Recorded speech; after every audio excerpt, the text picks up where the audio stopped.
Good morning, everyone. So glad you could join us again on Monday for coffee. I always pray that you have a nice week and a nice weekend, and I hope you did. I look forward every weekend to be able to talk to you. I mean, for a long time, I used to think, God, we're going to do this again. Then I started thinking, this is a way that I could be in touch, and the mission can stay alive. My reflections are based on the weekend. Yesterday is the feast day and the birthday of the church, and celebrating Pentecost. And I was thinking about that first Pentecost, okay? Jesus, now he comes back. And he comes to their clubhouse. They got a special, the upper room where they got together and probably shared their stories of evangelization and how people are responding or not responding. But he appears because he wants them now to be serious about evangelization, about the gospel, about church.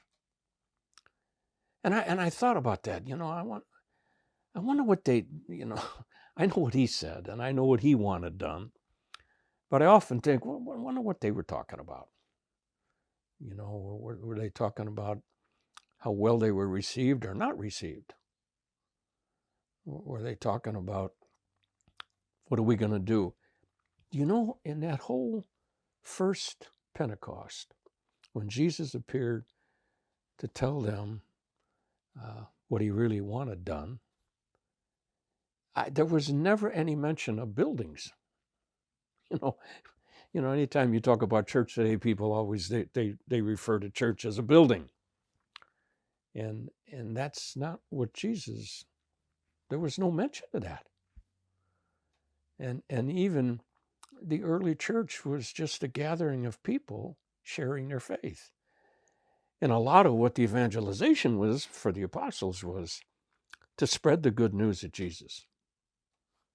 And so when we have this very first Pentecost in the beginning of the church, Jesus is concerned about the good news and having all of his disciples committed to spreading the good news. And yet we all know, as we listen to the gospel, his main concern was forgiveness and reconciliation.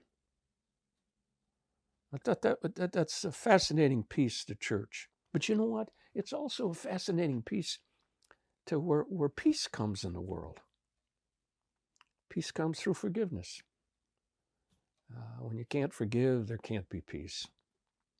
And so that was his biggest thing, who sins you forgive, they're forgiven. Who sins you who retain are retained.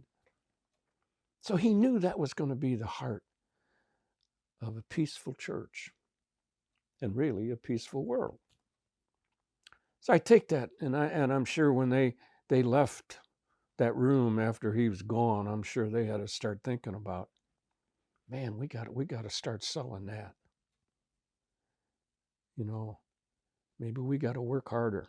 I was reading a story about, okay, the guy's name is Clarence, and he was talking to his nephew, and he's telling his nephew about, here's what you got to do in life.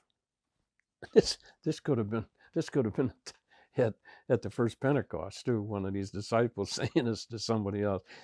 You got to work hard. You work hard and give everything you got, then you're going to make enough money, and someday you won't have to work anymore. Just his nephew looks at his uncle Clarence and says, "Hey, I don't work now. You want me to work hard so I don't have to work? I ain't working now." But I thought that these guys had to, and you know what? It wasn't just the guys. I think Mary was there too. I think the women who were special to the Lord, they got the password. Peace be with you. They got the password. And so they were a part of the beginning of the church. And even today we celebrate the feast of Our Lady as the mother of the church. And the gospel reminds us of when Jesus was on the cross, he looked to his mom and he said, John, this is you. This is the church. He wasn't talking about, John, take care of Mary, my mom. Mom, take care of John. That's not what he had. I think he had in mind, you're together as church. And so it's natural for us to understand how Jesus would want his mother to be the mother of the church. That would be the collection of people who were committed to the gospel, to the good news of Jesus. And so Pentecost and celebrating the feast of Mary as mother to church is calling us to look at church as us, really as people who need to get better at the good news, people who are committed to sharing that with other people who are committed to challenging people, so that the church will be a place of peace, will be an experience of peace. And as Jesus, he was pretty clear at the beginning, ain't going to happen without forgiveness and reconciliation. So that's my suggestion, that we give some serious thought to church being a place of peace. And so we need to be people who forgive. We need to be people who celebrate forgiveness. So anyway, we come to the end of our time together, and I ask you to remember, all of our retired Vincentians in Perryville, Missouri, especially those in need of healing. And then also, friends of the mission who are in need of a special grace from God to handle the pain of their suffering. So please remember Karen and Lisa and Loretta, Louise and Nina, and Pat and Patty and Sharon and Terry, and also Bill and Brian and Bob and Clarence, Jack and Stan. Please pray that God be with them in a very special way. And so I'll remember them as I join you in saying our mission prayer. Divine Savior, transform me into yourself. May my hands be your hands. May my tongue be your tongue. Grant that every faculty of my body may serve only to glorify you. Above all, transform my soul and all its powers, that my memory, my will, and my affections may be the memory, the will, and the affections of you. I pray you to destroy in me all that is not of you. Grant that I may live but in you and by you and for you, that I may truly say with St. Paul, I live now, not I, but Christ lives in me. God bless. Have a nice week.